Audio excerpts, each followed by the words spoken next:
я могу сделать что-то плохое. Я прижала нож к ее шее.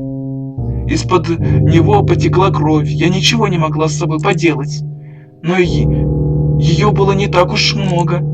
Я не собиралась убивать кого-то на открытом месте. Я же не глупая. Грейс окаменела. Ты же не можешь этого сделать. Я... Ты Ты позвонишь копам? Нет, не позвонишь. Они тебе не поверят. Они никогда бы не поверили. Верно? На этот раз она не набросилась. Должно быть, она наконец поняла, что бесполезно пытаться. Поэтому она зашаркала прочь. Я помахала ей всего лишь из вежливости, она даже не оглянулась. Но даже после этого она продолжала ходить за мной по пятам, как маньяк. Говорит человек, который чуть ли, блин, уже не порезал ей горло. О, какая ирония. Какая ирония. Поэтому я попросила Джека сжечь ее вещи. Я знаю, что она смотрела. Это было прекрасно. Теперь она отступит навсегда. Я вернулась. С возвращением.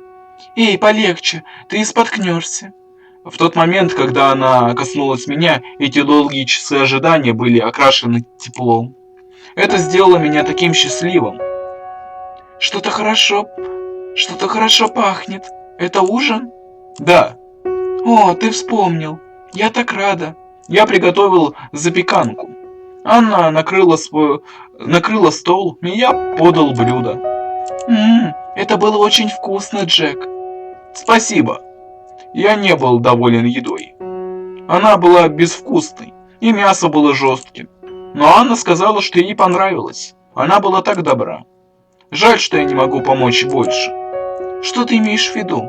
С деньгами, наверное. Я был серьезен, но она рассмеялась. Это заставило меня почувствовать себя немного глупо. О, Джек, деньги это вообще не проблема. Я уже говорила тебе, что у меня много накоплений, да и арендная плата ничтожная. О, хорошо. Она удовлетворенно промурлыкала. Через минуту она остановилась. На самом деле есть кое-что, что ты можешь сделать. Правда? Да, правда. Но я не уверена, что ты справишься. Что угодно. Я сделаю для тебя все, что угодно. Тогда хорошо. Что это такое? Как я могу помочь?